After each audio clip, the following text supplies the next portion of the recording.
Hi guys and welcome back to episode number 93 of the FIFA 22 Ultimate Team Road to Glory. We are back again for another episode. In today's episode we're going to be playing a draft because I thought, you know what, the super up here at the minute, and you know what, it's a bit of different content to bring you. Obviously we tend to do a draft a week, which obviously is quite good, and obviously we get to test out some different cards, obviously mainly icons at the minute, because that's what sort of heavy impacts well in the draft selections, should I say. So these are the formations that we can pick from, you know, 3-4-2-1 or 4-3-3, but we decided to go for the 4-4-2 because obviously it's a tried and tested formation of mine, and we start off quite well. We get ourselves a George Best Prime version, which is very nice. Then we also get a nice 89 rated Cruyff, so we're looking quite decent to start off this draft. We then get a cheeky 92 Mbappe. What an attack this is. Can we end it off decent?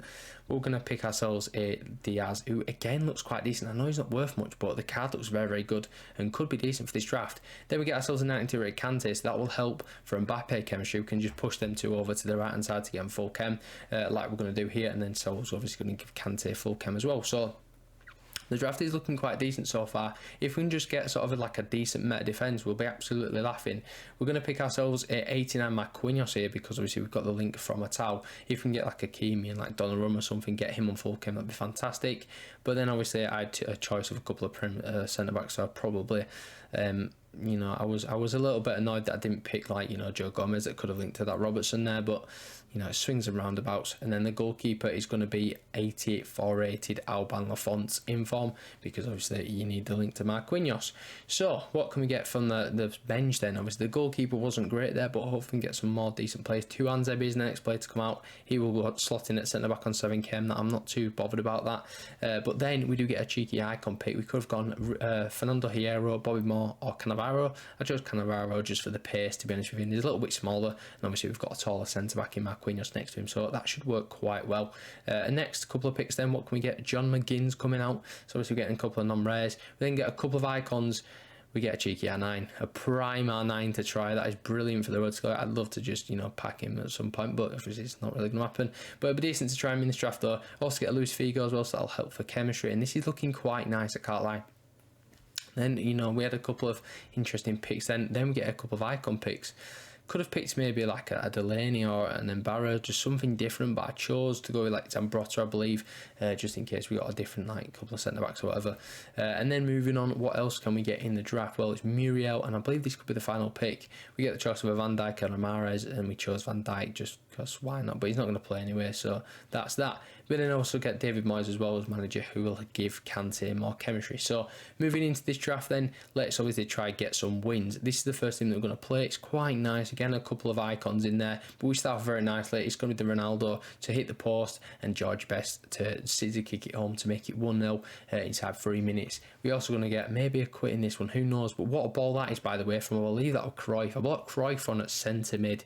That's how attack heavy this draft was. It was ridiculous. I just thought, you know what, we've got Kante, let's just bring an attacking player next to him and he should be alright, and we did just that. And I'll tell you what, Cruyff did a job at centre mid.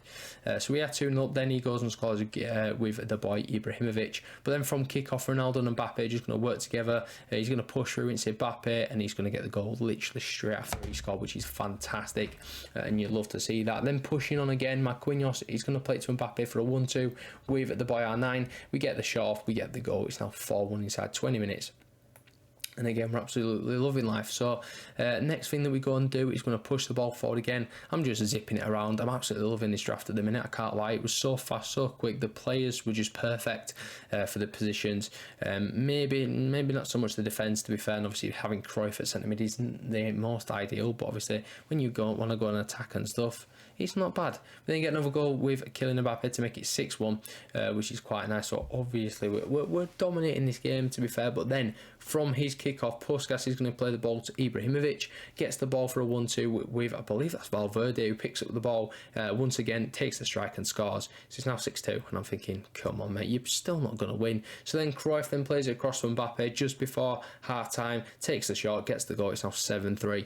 We have a 5-goal advantage before half time, and at half time, as you can see, he's going to go ahead and quit. I don't know why he didn't quit earlier, because obviously he was getting absolutely mullered, but obviously he probably wanted to use a couple of players in the draft and obviously not lose his 15k completely. So that is the first game, the first round done. Moving on into the second round, again, it's a very nice team. A couple of icons in there with a couple of meta cards. You know, BD Pell's quite good. He's got Joe Gomez that we didn't pick. He's got Rashford in there. He's got as well Cruyff and George Best that we've got as well. Am I going to push on literally 10 minutes on this game? Literally from his corner, we go and break, ball roll the goalkeeper, ball roll the centre back, and then smash it into the back of the net, into an empty net as well. So that's to put us 1-up inside 11 minutes.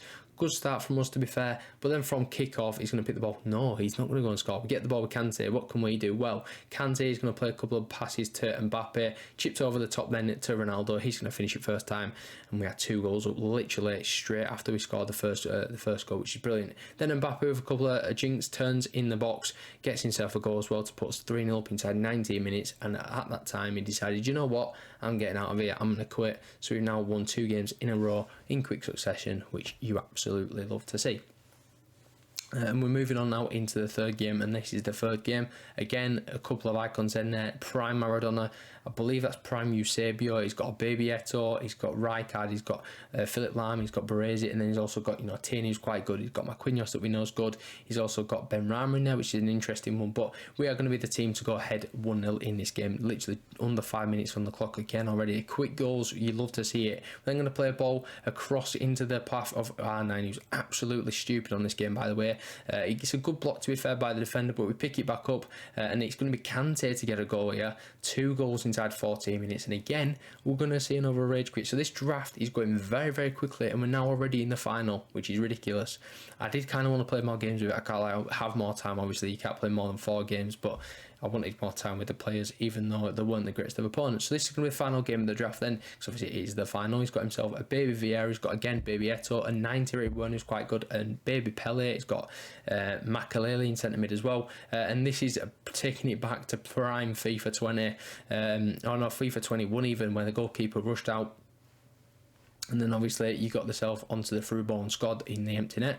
We did that to put us 1-up inside 22 minutes, but then 5 minutes later, Werner's going to cause a bit of an issue, finds Eto'o in the box, he turns the defender like he's not even there, and he's literally deflected in off Zanetti to put it back to 1-1, and we're not looking too clever right there. So hopefully we can obviously get the next goal, because that's kind of what we need. So we try through ball there, and it actually works once again, and he's killing Mbappe with his pace. He's going to square it across to the boy R9 in the box. It's a free goal once again. So we're now 2-1 up, which we're loving life with. But again, from kick-off, he then picks the ball. Werner, he does a shot cancel. What is he doing? Then goes and scores into an empty net. And I'm thinking, you know, it's Timo Werner. He doesn't do that in real life. So anyway, Ronaldo then picks up the ball to Mbappe. Scoop, turn, shoot, goal. We're 3-2 up before half time. You know, we're keeping the authority. You know, we're trying to stay ahead in this game. But then 50 minutes on the clock, he whips the ball to the back post. Klosterman gets the header, and it falls kindly to Vieira. And again, for a free open net, pretty much, to go and smash it in to put it back to 3-0. He's celebrating like he's just won the league. I don't know what he's doing. But anyway, we're back at 3-0. Hopefully we can get the next goal once again to obviously keep ourselves in control of this game, sort of more than my opponent anyway. But as you can see, Timo Werner plays a 1-2. My opponent again does a bloody stupid shot cancel, then shoots after and gets the goal. So he's now 4-3 up, and he's going to get another one as well. Absolutely skins my defender there. I believe it was no, it was, I don't know who that was actually, but as you can see, you know, we conceded again this time to Pele, and we're not looking good here, because as you can see in the 85th minute, we're 2 goals down, and it's Werner through again. He's breaking through, ball rolls the goalkeeper, and then he's going to just get around the defence and score, and it's now 6-3. I'll be honest, he didn't deserve it, to be honest. I was obviously trying to push for the game later on, and that's why he got his late goals, whatever. But just frustrating. Obviously, I was leading 1-0, 2-1, 3-2, and then I just give it away like no man's business. And as you can see, we're going to actually lose this draft in the final, which is not great. But we are going to get a goal here. Nice little consolation in the 92nd minute or whatever. Puskas, who's on the pitch, didn't really play much, to be fair, but look at the dribbling here from him, to be fair. Just gets around absolutely everyone, smashes into the back of the net. If only he did that like 30 minutes before, that'd be great, but he didn't, so we do end up losing 6-4. 10 goals scored, and obviously he got 60% of them. So we are going to now collect our rewards for obviously the third round, not the fourth round, unfortunately. just going to try and get as many coins back as possible. We do get a rare gold pack, which normally can be okay, and then like a couple of jumbo gold packs, whatever. So we'll open that pack first. What is that going to give us? Absolutely nothing. I don't really expect anything from these, to be fair. Muslera is the one to come out. Not fantastic at all. That is just putting it lightly. So then we move on into the gold players pack. What's this going to give us? Hopefully maybe a board, that'd be okay. No, it's not board.